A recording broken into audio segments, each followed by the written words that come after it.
My greatest increase in life satisfaction occurred back in 2016 when I got my first corporate office job in Dentsu. It's an advertising agency. And yeah, that was 10 years ago because it was the greatest increase in my spending power in relative terms. Before that, I never had much income. I only worked in part time jobs, paying $7 to $10 per hour. So in my first job, I was paid around $2,400 per month. And that's not excluding CPF yet. For those who don't know, CPF is Singapore's version of Social Security. So yeah, I was taking home much lesser than $2,000 per month, but still, for me, it was a lot of money. Why did it drastically increase my life satisfaction? It was because I could eat out whenever I want. I mean, reasonably, right? I could eat out at restaurants, or I could buy myself an expensive cup of coffee without thinking much. And while I was working in my desk back in my first job, I would binge consume personal development content. And I remember I was listening to this podcast episode by Ramit Sethi. And in that episode, he shared a concept that has changed the way I lived forever. I want to share that with you today in hopes that it will benefit you. So, in that podcast episode, he shared the idea of retiring right now instead of waiting until whatever retirement age you have planned for yourself. Now, to be clear, this is not some manifestation bullshit or like, psyching yourself up and lying to yourself. No, it's not that kind of thing. So, bear with me. So, he shared that one can live his or her rich life right now. Right? He challenged his audience. Can we treat retirement as more of a mindset instead of a destination? And that message resonated with me so much because that's always what I had believed in. And I told myself I'm going to try living that way because life is all about experimenting. I like to test theories out to see if it works for me. So, fast forward to 2019, after I left my corporate job, I went on a 1 month trip to Chiang Mai, Thailand. So it was my second solo trip. Back then, I didn't have much money saved up. So I obviously have to be budget conscious. But it was also a getaway for myself because I just left my first job. I want a sense of renewal and freedom. So I didn't want to make that trip feel constrained by budget. So I told myself, I'm going to try spending however I like without tracking every single expense. And I'll only look at how much I spent after I finish that trip. So in short, I'm going to go to Chiang Mai and try living my retired life. And that's what I did. 1 month later, I went to my bank statements and guess how much I spent? I spent roughly $1,400 USD, which is around 1.8K SGD. That included the flight tickets, the accommodations. I even bought a new phone when I was there because I broke my phone. But it was a cheap one. It's like a second hand. It cost like $200.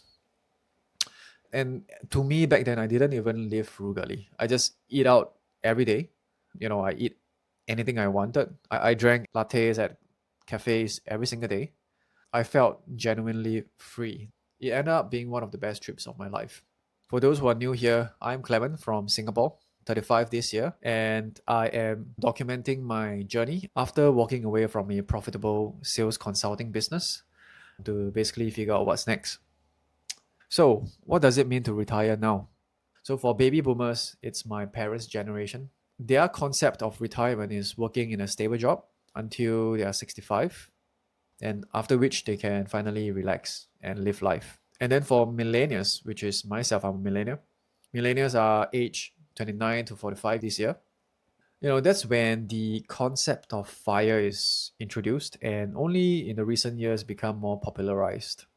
Now, with fire, it's actually the same thing as what baby boomers believed in. Just that instead of retiring at 65, we are going to pull that timeline forward so we can retire earlier, right? By 50, 40, 30 years old, and so on and so forth. Nowadays, people fire earlier and earlier, right?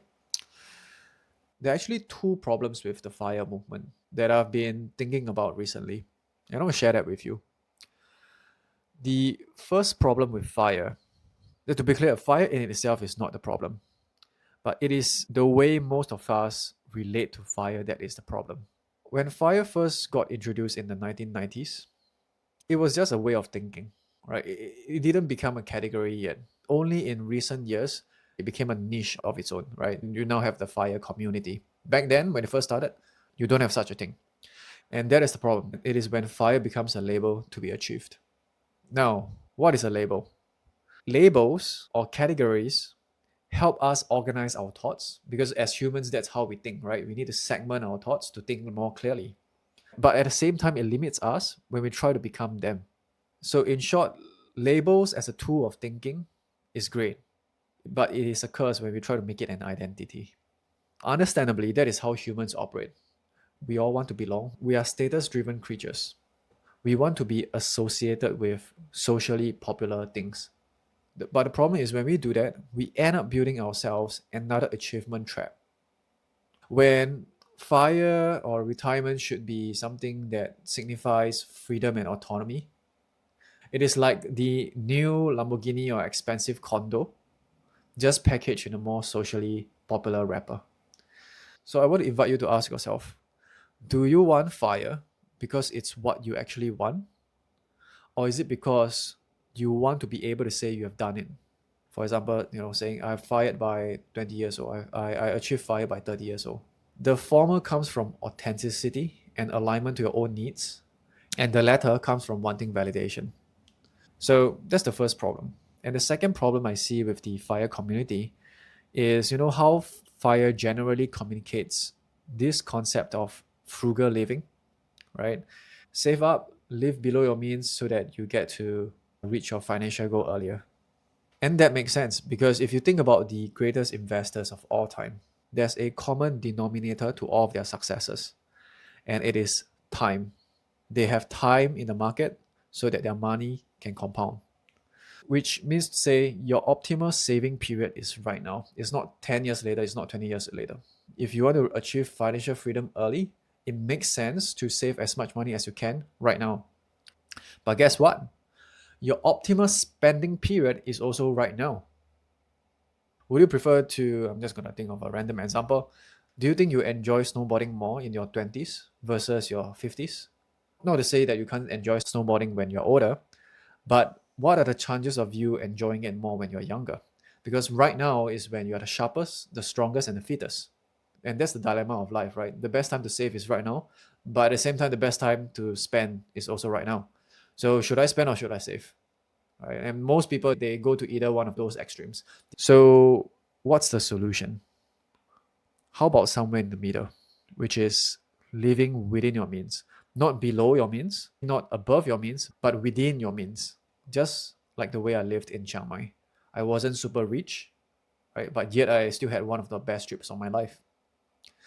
So I want you to consider asking yourself this question. How can I live my retired life right now? There must be that one or two things that you have been putting off, that you told yourself, I'm going to do this one day, that does not cost an arm and leg, right? This can be going to your dream destination right now, even learning a new language or taking a new hobby. For me personally, I took up snowboarding recently. It's one of the best decisions I've made. And I guarantee you, there are areas in your life where you can reasonably spend within your limits to meaningfully increase your quality of life instead of waiting until whatever retirement age you set for yourself. And you're doing this not because you want people to see you do it, but because it feels good doing it. Which leads me to one of my favorite quotes, which is by Naval Ravikant. You hear me quoting a lot in my videos because I like the way he thinks. And that quote is this: if you are so smart, why are you not happy? It's simple and it hits hard. A lot of us, we are overdeveloped here, right? We are analytical. We know how to optimize, credit card hacks, life hacks, and things like that. But we are underdeveloped here. We are clueless when it comes to joy and living meaningfully. Some things do not require justification. You're allowed to just feel good. Feeling good is the justification. because you deserve to be celebrated. You deserve to indulge without guilt. You deserve to enjoy your life. Let this be your permission slip. And yeah, I think that's all for today's video. Simple message. If you like videos like this, consider liking and subscribing. It will mean a lot for a new creator like myself. And I hope to see you on the next one.